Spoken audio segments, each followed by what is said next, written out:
नमस्कार दोस्तों, आपका स्वागत है अपने YouTube चैनल PFP में। आज हम बात करने वाले हैं कि डिविडेंड इन्वेस्टिंग कैसे करना चाहिए और स्पेशली PSU स्टॉक्स के ही हमें यहाँ पर डिविडेंड काफ़ी ज़्यादा ऊपर दिखाई देते हैं। 5%, 4%, 6%, 7% के डिविडेंड यील्ड हमें यहाँ पर दिखाई देते हैं। तो कैसी स्ट्रैटेजी यहाँ पर अपनानी चाहिए और मैं कौन सी स्ट्रैटेजी अपनाता हूँ ये भी मैं आपके साथ शेयर करने वाला हूँ, और कौन से है वो बेस्ट स्टॉक जो कि हम डिविडेंड इन्वेस्टिंग के लिए यूज़ कर सकते हैं उसके बारे में भी बात करने वाले हैं। लेकिन उससे पहले अगर आपने चैनल को सब्सक्राइब नहीं किया है तो प्लीज सब्सक्राइब कीजिए और रेगुलर अपडेट्स पाने के लिए नोटिफिकेशन बेल को प्रेस कीजिए। साथ ही साथ टेलीग्राम चैनल को भी ज्वाइन कीजिए जिसकी लिंक डिस्क्रिप्शन बॉक्स में दी गई है।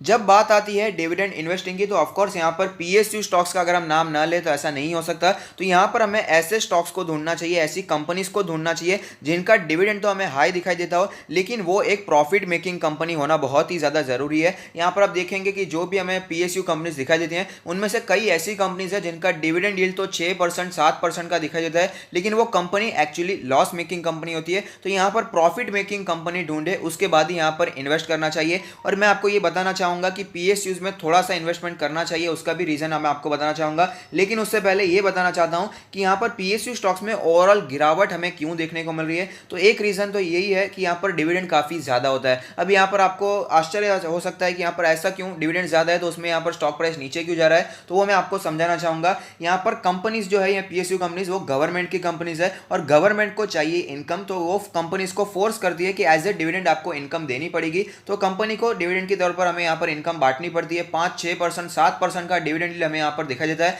तो कितनी बड़ी मात्रा में पैसे हमें यहाँ पर बाहर जाते हुए नजर आते हैं। तो ऐसी सिचुएशन में कंपनी के कैश कम हो जाते हैं और यहाँ पर कंपनी ग्रो नहीं कर पाती। इसके कारण हमें यहाँ पर गिरावट देखने को मिलती है। ओवरऑल हर पीएसयू स्टॉक्स में हमें ज्यादातर मैक्सिमम पीएसयू स्टॉक्स में इसी के कारण गिरावट देखने को मिलती है। और इनटेंजिबल फैक्टर्स भी कई ज्यादा है, जैसे कि यहाँ पर आपको पता होगा जो एफिशिएंसी प्राइवेट कंपनी के एम्प्लॉयज में होती है वो एफिशिएंसी हमें यहाँ पर पब्लिक कंपनीज के, पब्लिक सेक्टर वाली कंपनीज के हमें यहाँ पर एफिशिएंसी दिखाई नहीं देती है। अब दिन ब दिन हमें न्यूज आ जाती है कि कोल इंडिया के वर्कर्स ने यहाँ पर हड़ताल कर दिया है। तो ऐसे में एफिशिएंसी कम हो जाती है, काम कम हो जाता है। तो इसके कारण भी यहाँ पर जो बड़े इन्वेस्टर्स हैं ज्यादा इंटरेस्टेड नहीं होते हैं, कम ही यहाँ पर लोग यहाँ पर निवेश करना पसंद करते हैं।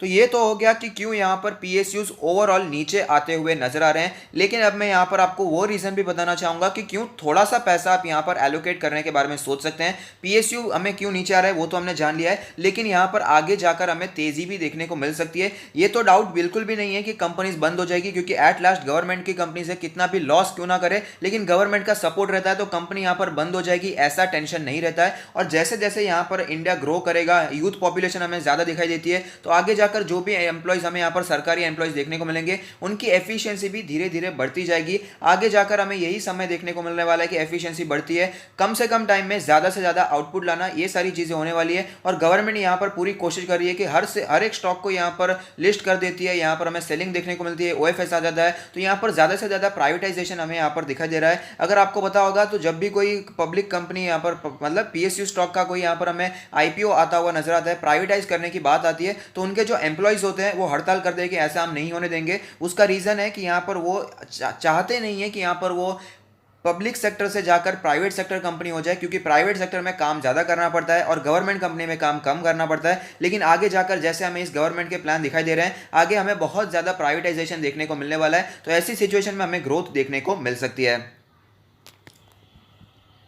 तो रीज़न तो मैंने आपको बता दिया है कि क्यों आपको थोड़ा सा इन्वेस्टमेंट तो करना ही चाहिए और डिविडेंड इन्वेस्टिंग कर सकते हैं। थोड़ा सा आपको यहाँ पर पैसे भी मंथली या फिर जो भी क्वार्टरली हम कहते हैं ईयरली आपको थोड़ा सा कैश फ्लो भी बनता रहेगा। लेकिन कितना एलोकेशन करना चाहिए वो बहुत ही ज़्यादा इंपॉर्टेंट है। भावनाओं में बहकर बहुत ज़्यादा इन्वेस्टमेंट कभी भी आपको पीएसयू में नहीं करना है। एट लास्ट वो पीएसयू ही है। तो यहाँ पर एलोकेशन जो है वो कुछ भी हो जाए, 5% से ज़्यादा का आपका कैपिटल पीएसयू स्टॉक्स में टोटल यहाँ पर इन्वेस्टेड नहीं होना चाहिए।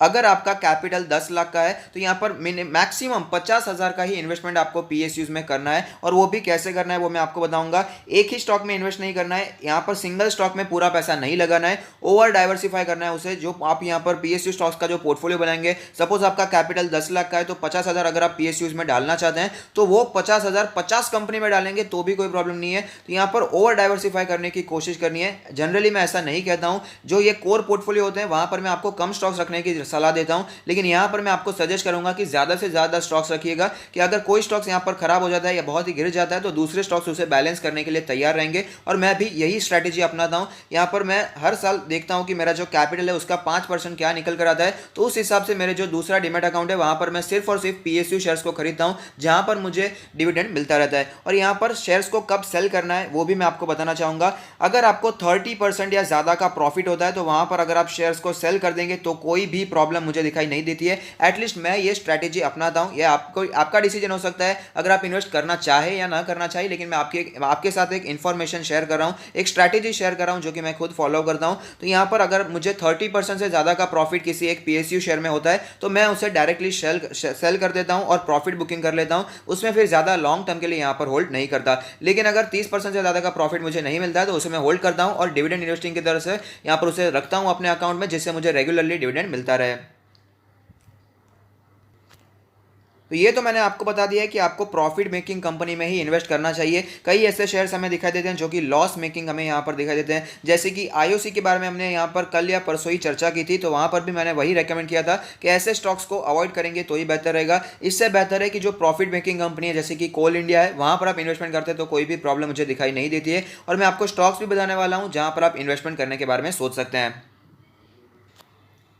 तो सबसे पहला स्टॉक है कोल इंडिया, जहां पर आप इन्वेस्टमेंट करने के बारे में सोच सकते हैं, क्योंकि ओवरऑल इसके जो फंडामेंटल्स है, जो नंबर्स है, काफ़ी अच्छे दिखाई देते हैं। लेकिन ऑफकोर्स यहां पर भी हमें गिरावट देखने को मिल रही है। तो यहां पर जो इस स्ट्रैटेजी को अपनाना चाहते हैं, आपकी मर्जी हो सकती है, अपनाना चाहे तो अपना सकते हैं। मैं एक स्ट्रैटेजी है जो मैं खुद फॉलो कर रहा हूँ, मैं आपके साथ शेयर करने की कोशिश कर रहा हूँ। तो यहाँ पर करंट मार्केट प्राइस पर अगर आप माल उठाते हैं तो कोई भी प्रॉब्लम मुझे यहाँ पर दिखाई नहीं देती है। नेक्स्ट जो स्टॉक है जिसे आप कंसीडर कर सकते हैं वो है एनटीपीसी। एनटीपीसी में भी इन्वेस्टमेंट किया जा सकता है और यहाँ पर आपको ऑल टाइम चार्ट देखकर पता चल जाएगा कि कैसी सिचुएशन देखने को मिलती है। सही समय आपको यहाँ पर सही समय का इंतजार करना है और आप देख पाएंगे, आपको चार्ट देखकर तुरंत मालूम पड़ जाएगा कि कौन से लेवल पर स्टॉक बार बार सपोर्ट लेता है। तो आप देख पाएंगे जो करंट मार्केट प्राइस दिखाई दे रहा है वहीं पर बार बार स्टॉक ने सपोर्ट लिया है और वापस हमें यहाँ पर स्टॉक ऊपर जाता हुआ भी नजर आता है। तो आराम से आपको 25-30% का प्रॉफिट दे सकता है। मैंने जो मेरा हिसाब से बेंचमार्क सेट किया है वो 30% प्लस का प्रॉफिट। अगर आप यहाँ पर अपने हिसाब से भी कर सकते हैं, अगर आपको 10% का प्रॉफिट मिलता है तो भी आप निकलने के बारे में सोच सकते हैं। तो एनटीपीसी भी अच्छा शेयर है जहां पर अगर आप करंट मार्केट प्राइस पे भी थोड़ा सा इन्वेस्टमेंट करते हैं तो कोई भी प्रॉब्लम मुझे यहां पर दिखाई नहीं दे रही है। नेक्स्ट स्टॉक है जिसे आप कंसीडर कर सकते हैं वो है गेल इंडिया। गेल में भी आप इन्वेस्टमेंट करने के बारे में सोच सकते हैं। ऑल टाइम चार्ट देखेंगे तो हमें पता चलेगा इसी प्राइस के आसपास कई बार स्टॉक ने सपोर्ट लिया है और वापस हमें तेजी भी कंटिन्यू रहती हुई नजर आती है। तो काफ़ी अच्छा सपोर्ट यहाँ पर हमें दिखाई देता है। तो यहाँ पर भी इन्वेस्टमेंट करने में कोई भी बुराई मुझे यहाँ पर दिखाई नहीं देती है। थोड़ा सा इन्वेस्टमेंट यहाँ पर भी किया जा सकता है। नेक्स्ट स्टॉक है पावर ग्रिड कॉर्पोरेशन, जिसे आप कंसीडर कर सकते हैं इन्वेस्टिंग के लिए। तो यहाँ पर आप देख पाएंगे काफ़ी दिनों से इसी लेवल के आसपास सपोर्ट ले रहा है, तो यहाँ पर भी आप इन्वेस्टमेंट करने के बारे में सोच सकते हैं। ऑल टाइम चार्ट अगर हम देखेंगे तो हमें पता चलेगा कि इसकी सिचुएशन फिर भी दूसरे स्टॉक से हमें बेहतर दिखाई देती है। तो यहाँ पर सपोर्ट्स को अगर प्राइस करें तो यहाँ पर एक सपोर्ट इसके आसपास बनकर आता है, दूसरा सपोर्ट यहाँ पर हमें दिखाई देता है, एक सपोर्ट हमें यहाँ पर दिखाई देता है। तो इन सारे लेवल्स को आप फॉलो कर सकते हैं और इन्वेस्टमेंट करना चाहते हैं तो यहाँ पर भी इन्वेस्टमेंट कर सकते हैं। नेक्स्ट स्टॉक है एसजेवीएन। यहाँ पर भी इन्वेस्टमेंट के बारे में सोचा जा सकता है। इसका भी डिविडेंड यील्ड काफ़ी शानदार हमें दिखाई देता है। तो सपोर्ट के बारे में बात करें तो आप देख पाएंगे ये लाइन जो मैं ड्रॉ कर रहा हूँ ये हमें एज ए स्ट्रॉन्ग सपोर्ट हमेशा दिखाई दी है। यहाँ पर तेजी देखने को मिली थी, 40 रुपये के आसपास हो चुका था, डबल हो चुका था स्टॉक। उसके बाद वापस हमें गिरावट देखने को मिली, तो इस पर आप नज़र बनाकर रख सकते हैं और बाइंग करने के बारे में भी सोच सकते हैं। यहाँ पर 18 रुपीज़ के आसपास, 17 रुपीज़ के आसपास स्टॉक ने सपोर्ट लिया था मार्च की गिरावट में और ज़्यादा रिकवरी हमें यहाँ पर देखने को नहीं मिल रही है। अगर आप बाइंग करना चाहते हैं तो 20 रुपीज़ के आसपास के लेवल पर, 20.5 के आसपास के लेवल पर फॉलो कर सकते हैं और वहां पर बाय करने के बारे में भी सोच सकते हैं। नेक्स्ट स्टॉक है एनएचपीसी, जिसे आप कंसीडर करने के बारे में सोच सकते हैं। तो आप देख पाएंगे ये जो लेवल है 15 रुपीज़ का level as a strong support हमेशा हमें यहाँ पर दिखाई दिया है। तो इस लेवल को प्ले करने की कोशिश आप कर सकते हैं। अगर बात करें यहाँ पर करंट सिचुएशन के बारे में तो काफ़ी दिनों से ये कंसोलिडेट करता ही नजर आता है। ज़्यादा मूवमेंट हमें यहाँ पर देखने को नहीं मिलती। ऊपर गया था स्टॉक लेकिन वापस हमें नीचे आता हुआ भी नजर आया था। तो यहाँ पर 18 रुपीज़ के आसपास पर नजर बनाकर रख सकते हैं जहाँ पर आप इन्वेस्टिंग करने के बारे में सोच सकते हैं। और यहाँ पर मैं आपको फिर से एक बार बताना चाहता हूँ कि ये सारे के सारे पीएसयू स्टॉक्स हैं। तो ऑफकोर्स ऑफकोर्स इसमें गिरावट देखने को जरूर मिलेगी। अगर आप यहाँ पर ऐसा सोच रहे हैं कि अब ये रॉकेट होना शुरू हो जाएंगे, तो ऐसा नहीं होने वाला है। लेकिन एक स्ट्रैटेजी जो मैं खुद फॉलो करता हूँ, मैं आपके साथ शेयर करना चाहता था, इसलिए वीडियो के माध्यम से मैंने बताया कि कैसे आप यहाँ पर इन्वेस्टमेंट कर सकते हैं। और मार्केट में कभी भी कुछ भी हो सकता है, इस बात को हमेशा आपको याद में रखनी चाहिए। कब यहाँ पर पीएसयू स्टॉक्स की भी बारी आ जाएगी, कोई यहाँ पर बता नहीं सकता है। इसीलिए इन स्टॉक्स को भी आप नजर बनाकर रख सकते हैं, लेकिन इसे अपने कोर पोर्टफोलियो का हिस्सा नहीं बनाना है। कोर पोर्टफोलियो में ब्लू चिप स्टॉक्स रखने हैं जो हमें ग्रोथ भी देते हैं।